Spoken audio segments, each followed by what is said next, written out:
Welcome बच्चों।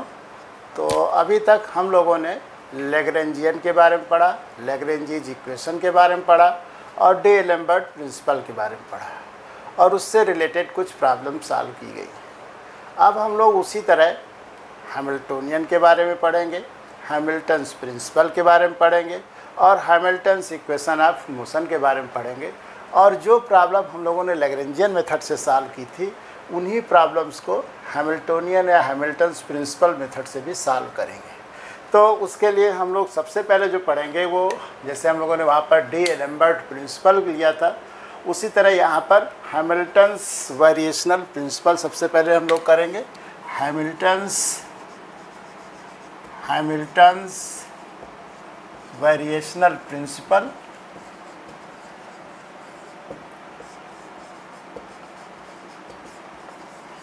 इसको पहले नोट कर लीजिए क्या होता है। The Hamilton's variational principal states that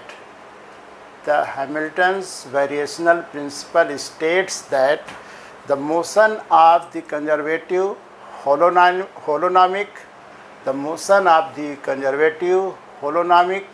dynamic system from time t1 to t2 is such that the integral I equal to from t1 to t2 L dt, this has an extremum value, that is this is stationary, that is it is either maxima or minima. So therefore delta I will be delta I, that is delta from t1 to t2 L dt, this will be 0, because at extremum and for stationary value there will be no variation. So this is where L is our Lagrangian, that is t minus v, this is Lagrangian. So we have to prove this equation first and then to study about Hamilton's equation. So let us start to prove the Hamilton's variational principle. According to D'Alembert's principle हम लोग पढ़ चुके हैं इसको। D'Alembert's principal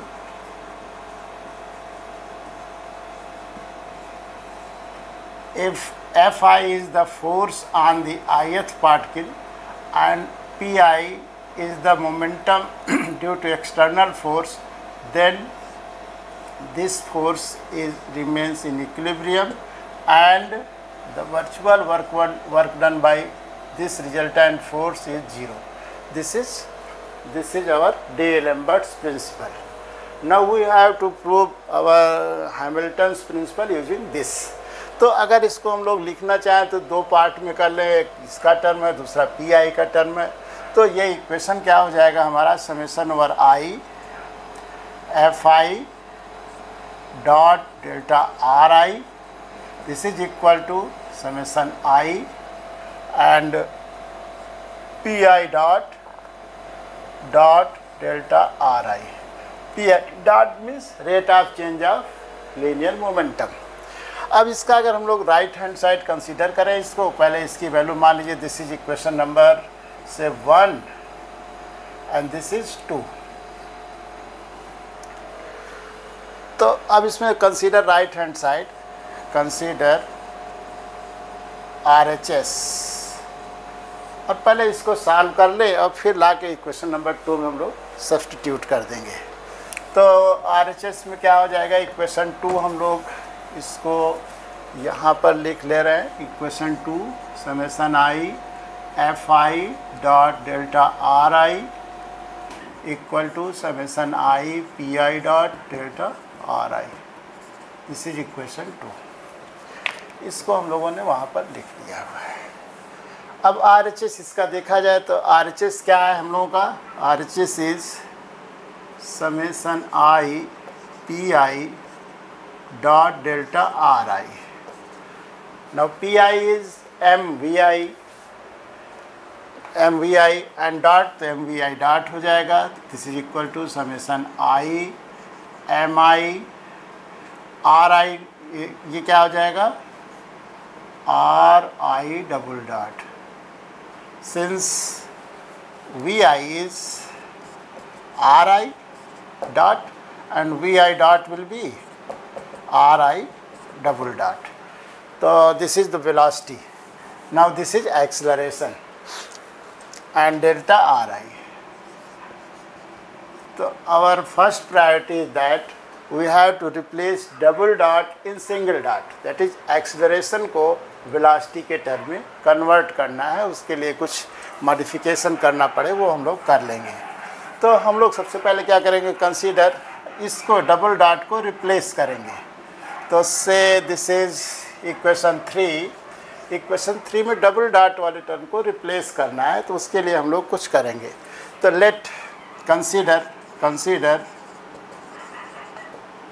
D by D T of से R I dot delta R I dot delta R I, इसको consider किया जाए क्या आता है।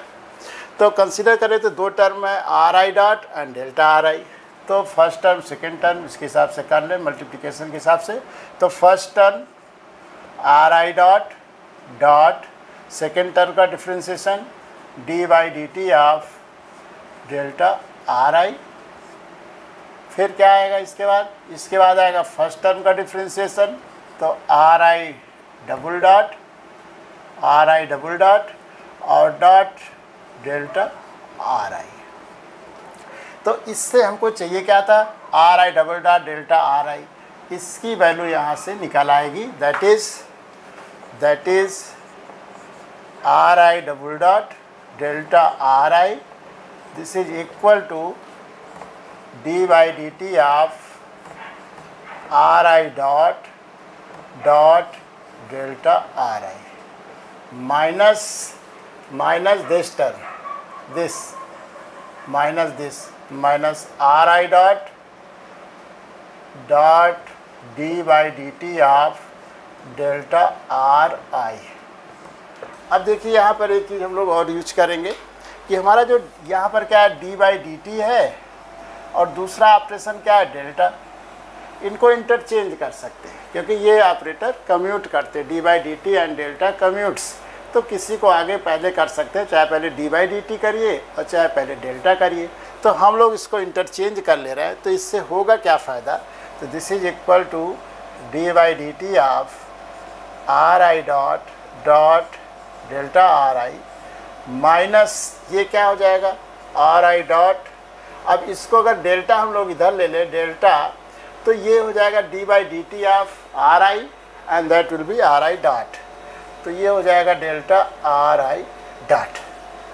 और ये क्या लिखा हुआ है, अगर और आगे हम लोग बढ़ें तो this is equal to D by D T of R I dot delta R I and this is equal to delta of. अब इसको अगर हम लोग वेलोसिटी सोचें तो ये वेलोसिटी डॉट ये भी डेल्टा वी आई, मतलब ये आपका जो लिखा हुआ है this is V I dot delta V I.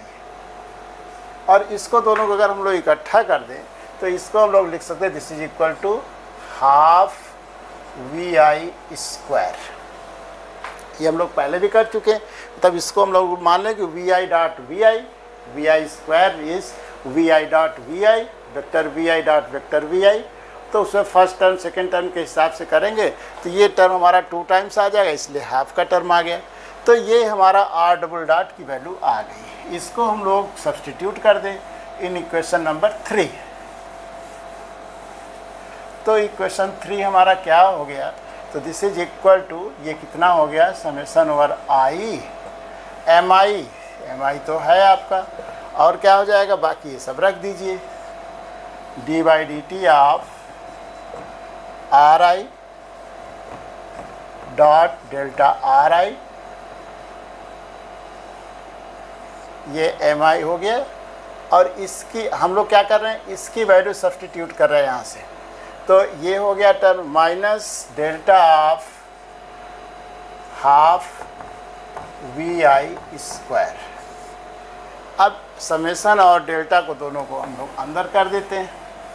तो ये क्या आ जाएगा, ये आ जाएगा आपका समेसन ओवर आई अंदर कर लें तो ब्रैकेट के, तो D by D T of, ये क्या हो जाएगा, summation I M I R I dot delta R I, ये हो जाएगा। और सेकेंड टर्म क्या हो जाएगा, माइनस, इसके अंदर ले जाए हम लोग तो minus delta summation I half M I V I square, ये हो गया। तो ये टर्म क्या लिखा हुआ है, ये आपका लिखा हुआ है total kinetic energy of the system, half M I V I square. इसको हम लोग लिखते हैं टी से, तो T is half M I V I square summation over I, this is total kinetic energy. तो हम लोग उसको रिप्लेस कर दें टोटल काइनेटिक एनर्जी से, तो this is equal to D by D T of summation I M I R I dot delta R I minus delta T से equation number 4। अब इक्वेशन 4 से हम लोग जाके 2 में सब्सटीट्यूट कर दें, क्योंकि P I dot delta R आई की वैल्यू आ गई, ये इक्वेशन नंबर 2 में सब्सटीट्यूट कर दें। तो क्या हो जाएगा हमारा इक्वेशन 2 से, इक्वेशन 2 से हो जाएगा from equation 4 and from equation 4 and 2 we have from 4 and 2 क्या आ जाएगा, इसकी वैल्यू हम लोग निकाल सकते हैं D by D T of summation I M I R I dot delta R I, this is equal to, ये हम लोग इधर ले आए तो हो जाएगा हमारा डेल्टा टी, और क्या हो जाएगा plus summation over I F I dot delta R I, ये हो जाएगा इक्वेशन नंबर 2। तो इक्वेशन 2 में ये हो गया हम लोगों का। अब इसमें अगर हम लोग देखें ये क्या लिखा हुआ है, F dot delta R I, this is potential energy here, if force is conservative तो F is negative gradient of potential energy. तो हमारा सिंस ये हो जाएगा, since I F I delta R I this is minus delta V, तो इसको substitute कर दे, यहाँ पर ये आ गया हमारा डेल्टा वी आ गया, इसको सब्सटीट्यूट कर दें तो हमारा ये इक्वेशन क्या हो गया, delta T minus delta we, ये आ गया। और इसको हम लोग अगर चाहें तो लिख सकते हैं डेल्टा टी माइनस वी।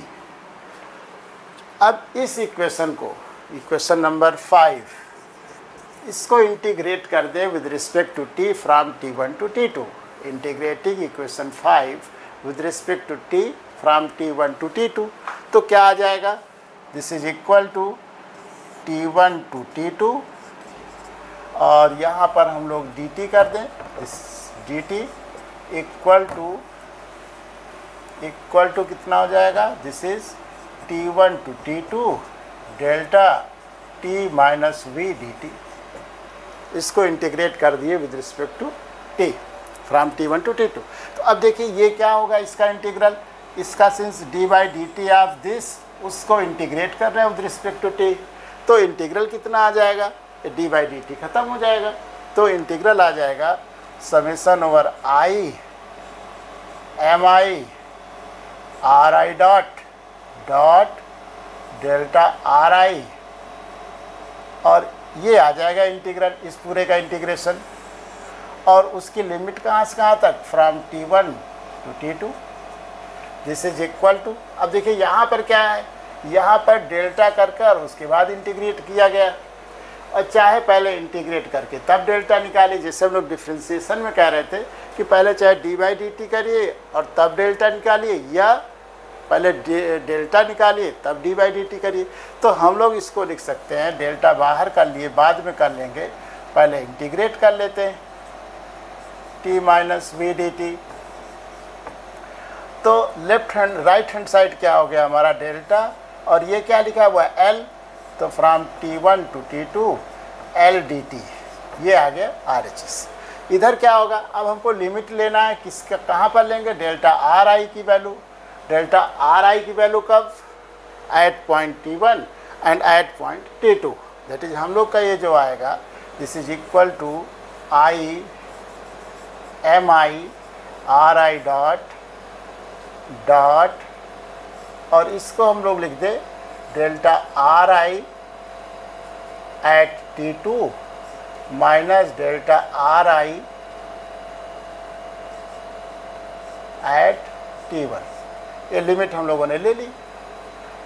तो अब क्या होगा कि since in delta variation end points are fixed, that is T1 time पर और T2 टाइम पर जो लास्ट पॉइंट्स हैं वहाँ पर कोई वेरिएशन नहीं होता है। हम लोगों ने थोड़ा सा आइडिया लिया गया था उस दिन कि जो हम लोग ये वेरिएशन होता है वर्चुअल डिस्प्लेसमेंट, ये क्या होता है कि ये मान लो ये T1 पॉइंट, ये अगर हम लोग ये ग्राफ कर दें कि इसको हम लोग इधर T कर दें और इधर डिस्प्लेसमेंट मान लीजिए R कर दें, तो ये एंड पॉइंट है, मतलब ये at T1 and this is at T2।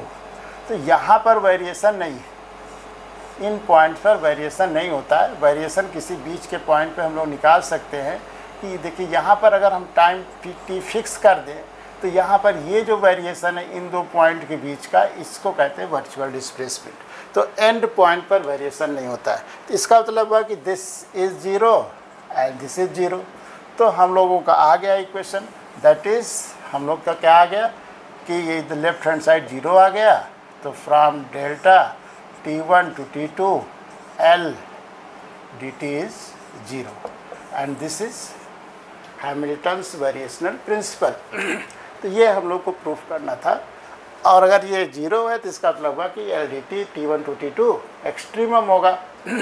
तो ये आप लोग करिएगा, अगर कहीं प्रॉब्लम होगी तो हम लोग उसको ऑनलाइन क्लास में डिस्कस कर लेंगे, जो अपना डाउट क्लियर क्लास होगी उसमें डिस्कस कर लेंगे।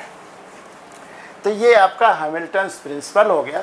इससे फिर हम लोग आगे निकालेंगे जो लैग्रेंजियन इक्वेशन हम लोगों ने निकाला था डिफरेंशियल मेथड से, डी लेम्बर्ट प्रिंसिपल से। इसको कहते हैं ये इंटीग्रल मेथड होगा, क्योंकि इंटीग्रल फॉर्म में लिखा हुआ है। डी लेम्बर्ट इक्वेशन से ही आया है, लेकिन ये इंटीग्रल फॉर्म है। तो हम लोग इससे भी लैग्रेंजियन इक्वेशन बाद में निकालेंगे, लेकिन उसके पहले थोड़ा सा हैमिल्टोनियन के बारे में भी पढ़ेंगे कि हमारा हैमिल्टोनियन फंक्शन क्या होता है। हम लोग पढ़ चुके हैं कि L is T minus V, where T is kinetic energy and V is potential energy। तो ये तो हम लैग्रेंजियन के बारे में करते थे। Now Hamiltonian function, Hamiltonian function. तो सबसे पहले इसके डेफिनेशन लिख लें। तो हैमिल्टोनियन फंक्शन, इसको हम लोग H से लिखते हैं। तो Hamiltonian function H is defined as H equal to summation over K Pk Qk dot minus L। L क्या, वही लैग्रेंजियन है हमारा। और L किसका किसका फंक्शन था, हम लोग पहले पढ़ चुके हैं कि L was function of Qk dot and T, generalize coordinate, generalize momentum and generalize velocity and time का फंक्शन होता है। लैग्रेंजियन हमारा जनरलाइज कोऑर्डिनेट, जनरलाइज वेलोसिटी और टी का इन जनरल फंक्शन होता है। तो ये हम लोगों का L है। L is the function of Qk dot and T। ये हम लोग का लैग्रेंजियन ऐसे डिफाइन करेंगे। ये हमेशा के लिए डेफिनेशन है, हो सकता है ये कहीं चेंज हो जाए, वो बाद में हम लोग देखेंगे। लेकिन Lagrangian is summation K Pk Qk dot minus L। तो सारे L के लिए करना है, मतलब सारे K का मतलब जितने जनरलाइज कोऑर्डिनेट्स हैं सबके लिए करना है समेशन। तो इस तरह हमारा H आ जाएगा। तो इस H का यूज करके हम लोग तो एक काम ये करेंगे कि पहला देखें कि H फंक्शन किसका है और फिर देखें हैमिल्टन्स इक्वेशन क्या होंगे। तो अगर हम लोगों ने जैसे डिस्कस पहले पढ़ चुके हैं कि देखना H किसका फंक्शन है, तो कैसे करते थे कि हम लोग D ऑफ H निकाल लेते थे। H में एक चेंज निकाल लेते थे D ऑफ H। और देखते थे कि कौन कौन से वेरिएबल चेंज हो रहे हैं, तो उसी का फंक्शन हो जाता था। तो वही काम हम लोग यहाँ भी करेंगे। तो सबसे पहले हम लोग करेंगे कि डी ऑफ एच निकाल लेते हैं। तो इसके बाद करेंगे Hamilton's equations, Hamilton's equations of motion are simply Hamilton's equation. जैसे लैग्रेंजीज इक्वेशन थे वैसे हैमिल्टन्स इक्वेशन। तो अब इनको हम लोग डिराइव करके देखा जाए कैसे करेंगे। तो सिंस हम लोग स्टार्टिंग पॉइंट वही होगा कि since H is summation over K P के Q K dot minus L, और एल किसका फंक्शन था वो सब पता है आपको, Q K dot and T. तो अब सबसे पहले हम लोग देखें कि एच किसका फंक्शन होता है। ये तो हमारे डेफिनेशन है एच की। तो उसके लिए क्या करते थे कि डी ऑफ एच निकाल लेते थे। तो डी ऑफ एच कैसे निकालेंगे, जैसे आपको कह दिया जाए कि एम इज एक्स वाई, तो डी ऑफ एम क्या होता था, X D Y plus Y D X. वो हम लोग पार्शियल डिफरेंशियल मेथड से करते थे कि डिवा एम बाई डिवा एक्स एट कांस्टेंट वाई करेंगे तो एक्स आएगा, डिवा एम बाई डिवा वाई एट कांस्टेंट एक्स करेंगे तो वाई आएगा, तो वो निकल आएगा। तो उस तरह हम लोग ऐसे सीधा डायरेक्ट कर लेते हैं।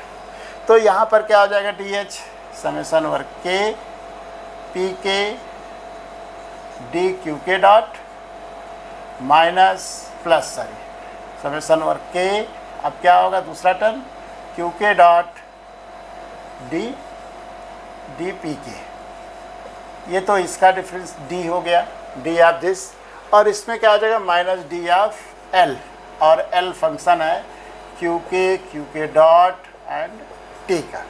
तो इसको एक्सपेंड करें आगे, डी एल को भी एक्सपेंड कर लेते हैं। तो ये तो आपका ऐसे रहेगा के पी के D Q K dot plus summation के Q K dot D P के, इसको एक्सपेंड कर देते हैं। तो डी एल क्या होगा, समेसन ओवर के डिवा L by diva Q K and D Q K dot and T का फंक्शन है तो सबके रिस्पेक्ट में कर लेंगे। जितने के होंगे तो इसलिए समेसन लगा दिया गया, माइनस समेसन ओवर के डिवा L by diva Q K dot और D Q K dot, Q के का फंक्शन है क्यू के डॉट का और टी का है, तो माइनस डिवा एल बाई डिवा टी डी टी। ये हो गया आपका। अब सिंस ये आपको पता है कि del L by diva Q K dot क्या होता है, del L by diva Q K dot ये कितना होता है, ये क्या टर्म होता है, del L by diva Q K dot, this is P K, this is generalize momentum. Definition of generalize momentum is P K equal to del L by diva Q K dot. तो अगर हम लोग इसको इस term को हम लोग replace कर दें, इसको रिप्लेस कर दें पी के से, ठीक है। तो अब क्या हो गया, अब हमारा देखिए यहाँ पर पी के डी क्यू के डॉट है और यहाँ पर पी के D Q K dot minus में है, ये दोनों कैंसिल आउट हो गए। तो अब हमारे पास क्या बचा, हमारे पास बचा तीन टर्म बचे हमारे पास डी एच में। तो डी एच क्या हो गया, डी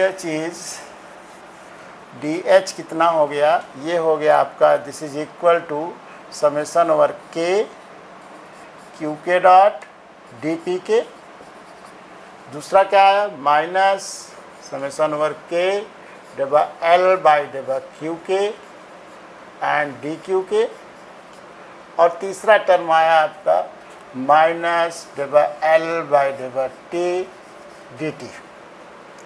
तो ये हम लोग का डी एच आ गया। इसमें एक और हम कर सकते हैं काम, एक काम ये कर सकते हैं कि इसको भी रिप्लेस कर दें कि हमारे पास लैग्रेंजीज इक्वेशन क्या था, Lagrange's equation was D by D T of del L by diva Q K dot minus diva L by diva Q K, this is 0।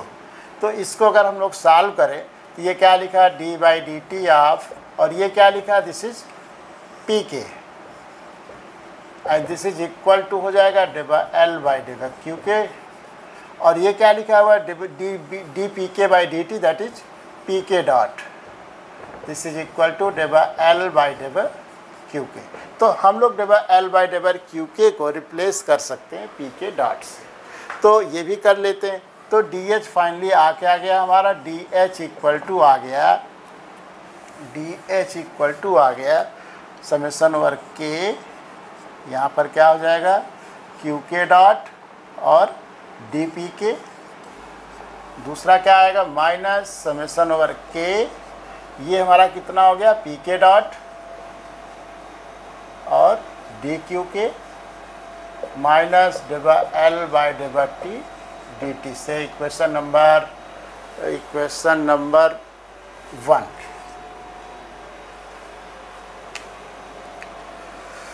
Equation 1, okay. Now अब इससे अगर हम लोग देखें इक्वेशन 1, आप उसको मान लीजिए जहाँ पर हम लोगों ने H को डिफाइन किया था पी के Q K dot minus L, इसको इक्वेशन 1 कर दीजिए, इसको इक्वेशन नंबर 2 कर दीजिए।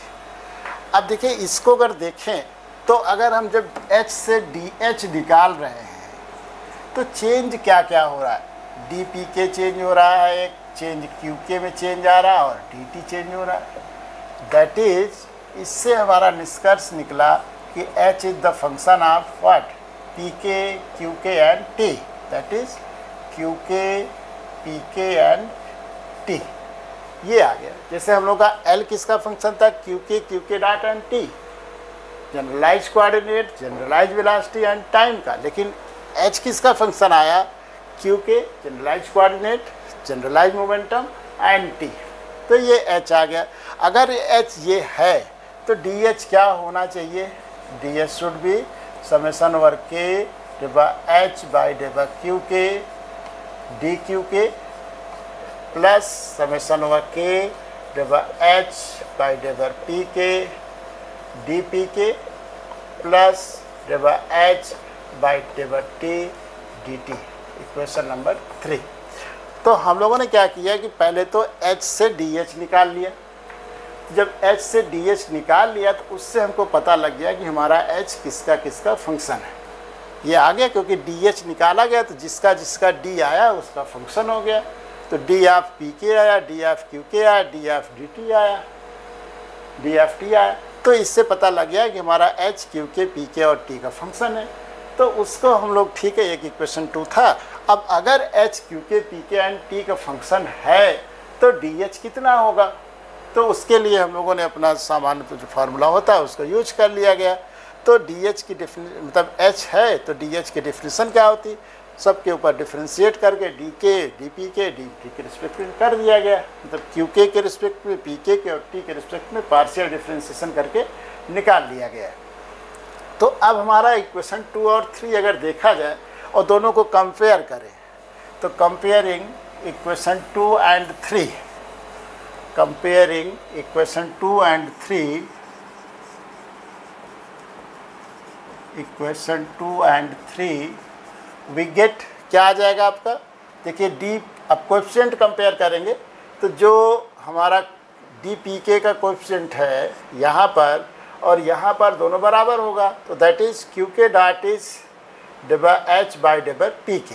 तो कंपेयर करने से क्या आया, Q K dot is H by P के। हम लोगों ने कोएफिशिएंट कंपेयर किया, डी पी के का कोएफिशिएंट यहाँ पर और क्वेश्चन नंबर 3 में। इसी तरह दूसरा क्या करेंगे, डी क्यू के का कोएफिशिएंट यहाँ पर और यहाँ पर, तो क्या आ जाएगा, इससे क्या आ जाएगा, पी के डॉट, यहाँ देखो माइनस साइन है, तो P K dot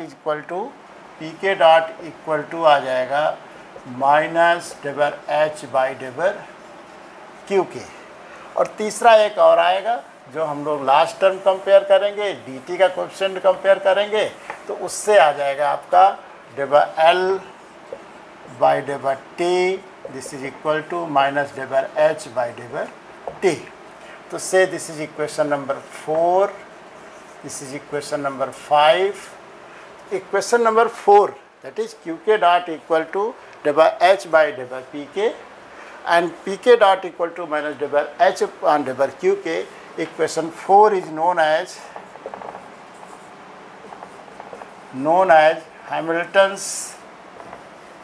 Hamilton's equation.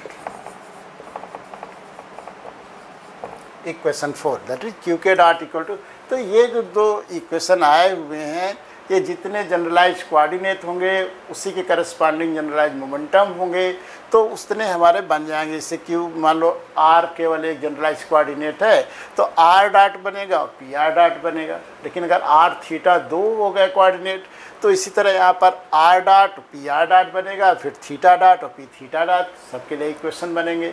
फिर उनको हम लोग इंटर रिलेट करेंगे तो हमारे जो लैग्रेंजीज इक्वेशन ऑफ मोशन से निकाला गया था वो इक्वेशन आ जाएंगे. बस ध्यान ये रखना है कि जब हमारा फाइनल h आए तो h should be the function of Q के पी के एंड टी. ये आपको याद रखना है. तो ये हमारा हैमिल्टन्स इक्वेशन हो गया. हम लोगों ने जैसे लैग्रेंजीज इक्वेशन डिराइव किया था वैसे हैमिल्टन्स इक्वेशन भी डिराइव कर लिया गया. ये अभी फर्स्ट प्रिंसिपल से ही किया गया, अभी कुछ नया नहीं किया गया. हैमिल्टन्स इक्वेशन आ गए. तो एक टर्म हम लोगों ने यूज किया हैमिल्टोनियन. तो हम लोग उसका फिजिकल सिग्निफिकेंस भी कर लेते हैं, थोड़ा सा टाइम लगेगा. तो physical significance of Hamiltonian, physical significance of Hamiltonian H. तो H से पता क्या चलता है. जैसे हम लोगों ने कहा कि T तो आपका समझ में आ गया कि जो लैग्रेंजियन है वो समझ में आ गया कि लैग्रेंजियन T माइनस वी, वो तो दिख रहा है आपको. इसमें कुछ दिख नहीं रहा. आपने पी के Q K dot minus L किया लेकिन उससे पता क्या चल रहा है. तो देखा जाए इससे क्या क्या और किस कंडीशन में क्या पता लगेगा. तो हमको एक चीज़ तो पता है कि H is the function of Q के पी के एंड टी. ये अभी हम लोगों ने निकाला. तो इससे D H by D T देखा जाए क्या आता है. D H by D T करिए पार्शियल डिफरेंशियल. तो summation over K del H by del Q K and D Q के बाई डी टी, यही आएगा ना. फिर इसी तरह पी के रिस्पेक्ट में कर लेंगे summation over K del H by del P K and D P K by D T. और थर्ड टर्म क्या आएगा del H by del T D T by D T. तो ये क्या आ गया, ये आ गया आपका. अब देखिए डिवर एच बाई डिवर क्यू के ये कितना था. डिवर एच बाई डिवर क्यू के हैमिल्टन्स इक्वेशन अभी हम लोगों ने निकाला है. हैमिल्टन्स इक्वेशन से क्या था P K dot is minus del H by del Q K and Q K dot वो is del H by del P K. ये अभी हम लोगों ने निकाला हुआ है. तो इसकी वैल्यू यहाँ देख लिया. तो डिवर एच बाई डिवर क्यू के क्या है, डिवर एच बाई डिवर क्यू के इज माइनस पी के. तो दिस इज समेसन ओवर के minus P K dot sorry P K dot. और ये क्या लिखा हुआ है, ये क्यू के डॉट लिखा हुआ है. इसी तरह इसको हम लोग कर ले प्लस ये क्या लिखा हुआ है, ये लिखा हुआ है डिवर एच बाई डिवर पी के that is Q K dot. और ये क्या लिखा हुआ है पी के डॉट और plus del H by del T. तो ये हमारा कैंसिल हो गया. तो D H by D T आ गया del H by del T.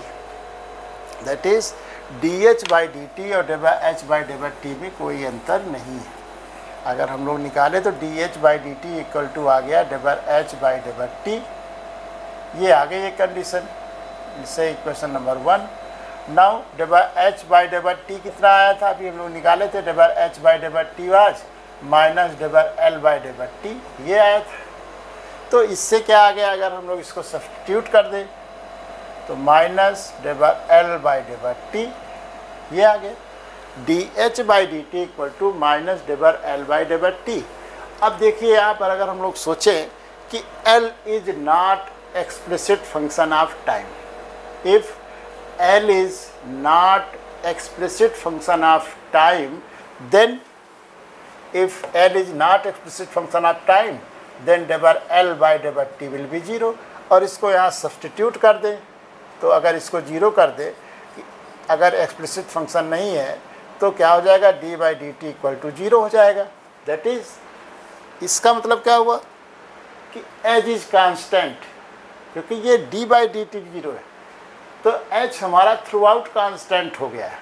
मतलब हमारा जो एच था वो क्यू का, पी का और टी का फंक्शन था, लेकिन अगर एल के अंदर टी स्पष्ट नहीं है, हम लोग का एल क्या था, L was the function of Q K dot and T. अगर ये टी नहीं दिख रहा वहाँ पर क्यू के डॉट है, दैट इज़ ये हो सकता है टी के साथ वेरी कर रहा हो, ये टी के साथ वेरी कर रहा हो, लेकिन ये एक्सप्लिसिट फंक्शन नहीं है एल का, टी का। तो अगर ये एक्सप्लिसिट फंक्शन नहीं है टी का तो एच हमारा कांस्टेंट होगा थ्रू आउट। उसमें ये नहीं होगा कि डी, जैसे यहाँ पर हम लोग कहें D L by D T 0 नहीं कर रहे हैं, double L by double T 0 कर रहे हैं, तो यहाँ पर क्या होगा, that is H is constant of motion, H is constant of motion. तो एक फिजिकल सिग्निफिकेंस ये निकला कि if L is not explicit function of time then Hamiltonian will be constant of motion. और दूसरा एक और हम लोग निकालते हैं जो जनरली हम लोग बोल भी जाते हैं, दूसरा हम लोग निकालते हैं कि अगर फील्ड हमारा कंजर्वेटिव है, अगर सिस्टम हमारा कंजर्वेटिव है, अगर कंजर्वेटिव सिस्टम में काम कर रहे हैं तो हमको पता फॉर कंजर्वेटिव सिस्टम हमको पता है कि फॉर कंजर्वेटिव सिस्टम क्या होता था हम लोग को पता था कि उसमें हमारा जो पोटेंशियल एनर्जी थी, उसमें जो पोटेंशियल था वो वेलोसिटी का फंक्शन नहीं होता था। उसके लिए क्या कंडीशन थी, डेबर वी बाई डेबर Q K dot this is 0। ये था हम लोगों के पास फॉर कंजर्वेटिव सिस्टम। और हमारा एच क्या है, एच हम लोग का है समेसन ओवर के पी के Q K dot minus L, और एल आपको पता हुआ क्या किसका फंक्शन है। अब अगर हम लोग पी के की वैल्यू रख दें, पी के कितना है, this is equal to summation over K, P K क्या है आपका, पी के इज डेबर एल बाई डेबर Q K dot and Q K dot minus L, L is T minus V. तो अब इसकी जगह भी एल की जगह टी माइनस वी रख दे, तो समेसन ओवर के डेबर बाई डेबर क्यू के डॉट, इसकी जगह एल की जगह टी माइनस वी रख दें, और फिर Q K dot minus T minus V substitute कर दे टी की वैल्यू, और वी तो हमारा क्यू के डॉट पे डिपेंड है, इसको डिफ्रेंशिएट करें अगर तो ये तो डी डेबर वी बाई डेबर क्यू के डॉट इज 0, तो इसका डिफ्रेंशिएशन तो 0 हो जाएगा। This is equal to summation over K डेबर टी बाई डेबर क्यू के डॉट, और क्या हो जाएगा into Q K dot minus T minus V. और ये क्या आ जाएगा, टी कितना है हम लोगों का, टी कितना है, T is total kinetic energy, this is half summation over I half M I, sorry Q K respect में लिख रहे हैं तो K Q K dot square, this is T summation over K half M K Q K dot square. तो अगर उसको differentiate कर दें विद रिस्पेक्ट टू इससे निकाल लें डेबर टी बाई डेबर क्यू के डॉट, तो ये कितना आ जाएगा, दिस इज इक्वल टू कितना आ जाएगा, this is equal to M K Q K dot, 2 पहले आ जाएगा कैंसिल हो जाएगा, तो M K Q K dot यहाँ रख दे तो हमारा एच कितना आ गया, एच इज ये कितना आ गया आपका, this is equal to M Q K summation over K M Q K dot, और एक फिर क्यू के डॉट है माइनस टी माइनस वी, ये कितना हो गया समेसन ओवर के, ये कितना हो गया M K Q K dot square minus T minus V, और ये क्या लिखा हुआ है M K Q K dot square, अगर हम लोग यहाँ से देखें तो M K Q K dot square is 2t, तो this is 2t minus T minus v and this is equal to t plus v, h equal to t plus v. तो for conservative system H that is Hamiltonian is total energy T plus V। तो एक हम लोगों का आ गया निष्कर्ष कि L is T minus V always, L is T minus V always, but H is T plus V for conservative system, otherwise H is summation K Pk Qk dot minus L। तो वो हमेशा होगा, ये हम लोग का भी याद रखिएगा कि ये एच कंजर्वेटिव सिस्टम के लिए है। जनरली लोग यही बोलते हैं कि पूछा गया हैमिल्टोनियन कितना है तो टी प्लस वी बोल दिए, लेकिन होगा क्या कि सिस्टम कंजर्वेटिव है कि नहीं उसके बाद आप बोलेंगे टी प्लस वी होगा, अदरवाइज कितना होगा, एच विल बी समेसन के पी के Q K dot minus L. ये डेफिनेशन हमेशा के लिए है। अगर सिस्टम कंजर्वेटिव हो गया तो H is total energy, kinetic energy plus potential energy. तो आज इतना ही करते हैं, अगले टर्म पे इसके कुछ प्रॉब्लम्स किए जाएंगे और फिर हम लोग देखा जाएगा कि क्या क्या कर सकते हैं, और देखेंगे कि जो प्रॉब्लम लैग्रेंजियन मेथड से किया गया था वही प्रॉब्लम इस मेथड से भी कर सकते हैं और आराम से सॉल्व हो जाता है। Thank you.